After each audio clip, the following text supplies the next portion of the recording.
So Hu Tao is finally here, after MiHoYo's 1.3 stream initially scaring most of the Hu Tao devotees. A lot of people didn't believe Hu Tao will come during 1.3.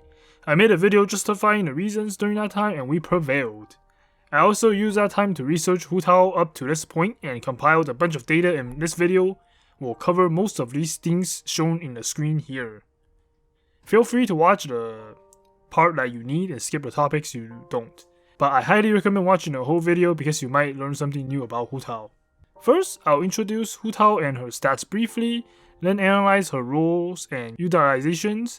Basically, in what situation does she thrive in. I'll also go over her skills and constellations, then capping it off with weapon and artifact recommendations. Lastly, I'll suggest some team comps to give you guys a better idea on Hu Tao's character and how to build her. Her Ascension stats is crit damage and her base attack at level 90 is 106. It's on the lower side. This is because her damage will come from her elemental skill, which we will go over later. An important thing to note is Hu Tao's base HP of 15k at level 90, which we will see later on what effect this have.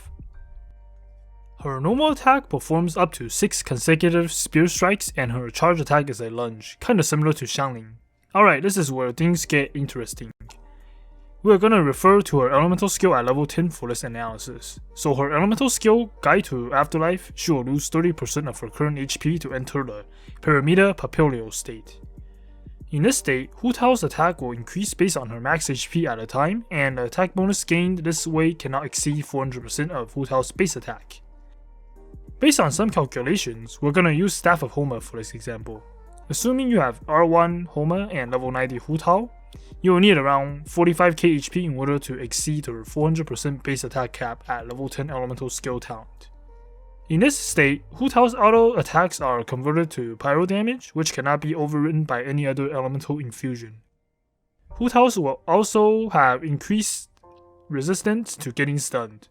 Lastly, charge attacks will apply Blood Blossom effect to the enemy's hit. Her elemental skill is what makes Hu Tao do damage. Enemies affected by Blood Blossom will take pyro damage every 4 seconds.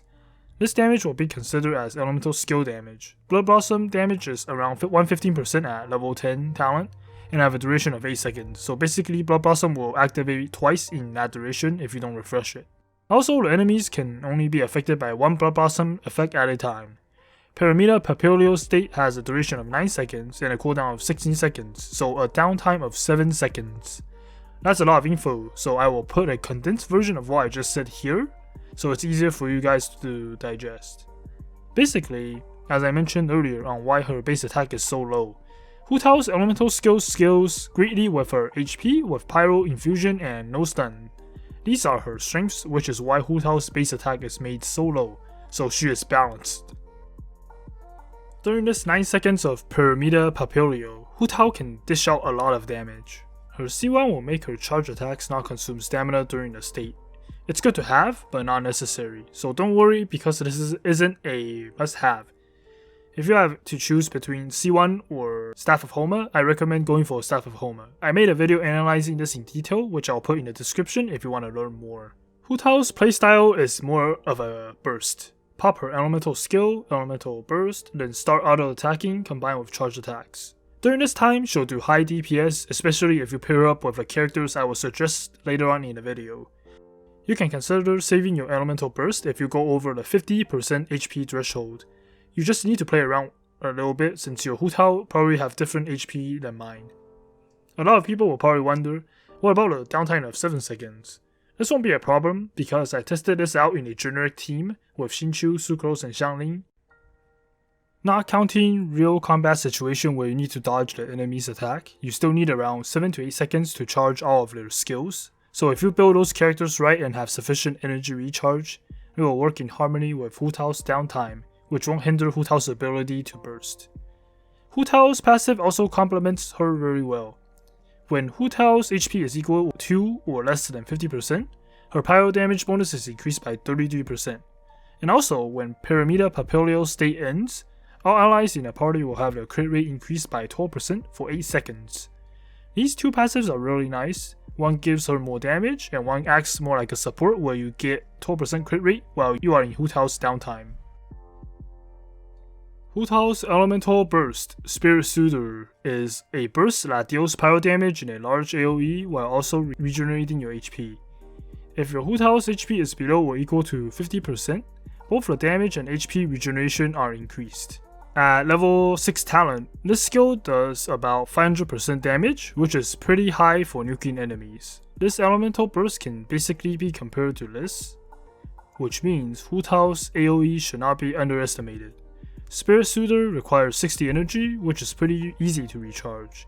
The cooldown is 15 seconds, which is around the same time as one cycle of her skill rotations. Looking at HuTao's Constellations, her C1 we already went over, her charge attack doesn't consume stamina while in Papilio state. C2 increases Blood Blossom damage by an amount equal to 10% of HuTao's max HP. And additionally, Spirit Soother will also apply the Blood Blossom effect. This is really strong. C3 is plus 3 skill and increase her max elemental skill to 15, and C4 gives a support buff. Defeating an enemy effect by Blood Blossom gives crit rate increase by 12% for 15 seconds, excluding herself. Her C5 plus 3 burst and increase her max elemental burst level to 15, and C6 gives her a second life basically. If her HP drops below 25%, or if she suffers a lethal strike, she won't die and get some insane buffs. For HuTao's weapon recommendations, the Staff of Homer sits at the very top. This weapon increases HP and provides an attack bonus based on the wielder's max HP. If your HP is less than 50%, then the attack bonus is increased by an additional 1% of max HP. The secondary stat is crit damage, so you will need a decent amount of crit rate if you plan on using this weapon. A lot of people say if you don't have a Staff of Homer, HuTao is weak, but that's simply not true. A Homerless HuTao is still viable, and I have some great 4-star choices that you can consider if you don't have the Staff of Homer. Also, I know I'll get a lot of questions asking me about the other 5-star polearms. All the 5-star polearms will work on HuTao, so if you have a 5-star polearm, consider your HuTao's stats and build from there. However, I do want to say that some 4-star weapons will outperform the likes of Cyrus Spine and the Jade Spear, so if you have those and got questions on 4-star alternatives, feel free to ask in the comments and I'll answer them. For 4-star weapons, the Lithic Spear is a strong choice. The downside is that your team may be limited to Liyue characters in order to maximize the stacks.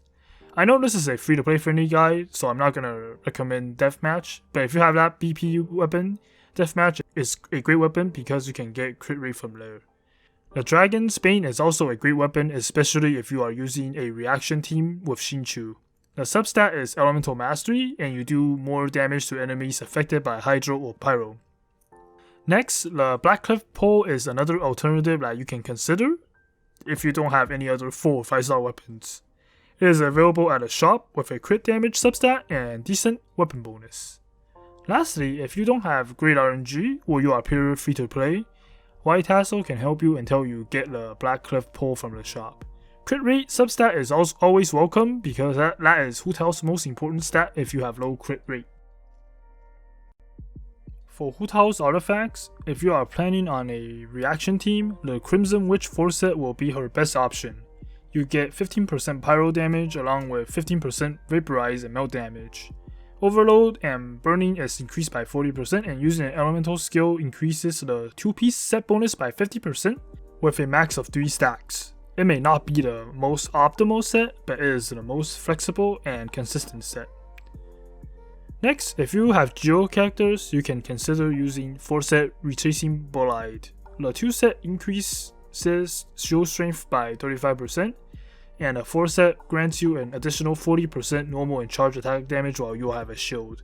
So if you happen to have Geo characters and you can't for your life get any good stats on Crimson Witch, consider this set and run a team with Geo characters.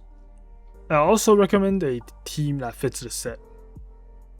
Next, the Lava Walker set is also viable if you plan on not doing reactions. You can run this if you plan on Pyro only. The stats to aim for depends a little bit on your build, but the most generic stats are crit rate or crit damage on a hat, pyro damage on goblet, HP % on timepiece. The timepiece is gonna depend greatly on what weapon you are using. If you have any questions, ask in the comments below. For substats, crit rate and crit damage is the highest priority you should be aiming for. Then try to get as much HP percent as possible to get close to the 400% attack bonus cap. Elemental Mastery comes next if you are running reaction comp, then attack percent. Try avoiding flat stats like HP and attack. The first team build that I recommend is the bread and butter that I think will work very well. Hu Tao, Xingqiu, Sucrose, and Xiangling. The skill rotation will be Xiangling pops her elemental skill and burst, switch to Sucrose and use her elemental skill, then switch to Xingqiu and use his elemental burst and then his early skill, auto attack, and finally switch to Hu Tao and use her elemental skill, elemental burst, then auto and charge attack. Once you get a hang of this rotation, you can also add Sucrose's elemental burst and infuse it with Hydro to get greater elemental reactions for more damage. For this build, the Crimson Witch set will work the best on Hu Tao. Another team with a different style of play is Hu Tao paired up with Xingqiu and Ganyu pairing up with Xiangling. For this team, both pairs act like a double team and take turns nuking the enemy. The next team that I recommend is Hu Tao, Xiangling with Geo and Anemo support. For example, Songli and Sucrose. I think with this team, a Geo character can help Hu Tao take less damage to sustain her. It's pure Pyro DPS with no reactions, so Hu Tao can use Lava Walker or Retracing Bolide here. Since Hu Tao is just released, some info may be a bit incorrect, so as more things get discovered and as I play with Hu Tao more, I'll make another follow-up guide to give more specific detail later on and maybe show some of my gameplay in there as well. If you guys like or find a video helpful, be sure to like and subscribe, and I hope you all get good RNG, and I'll see you guys later.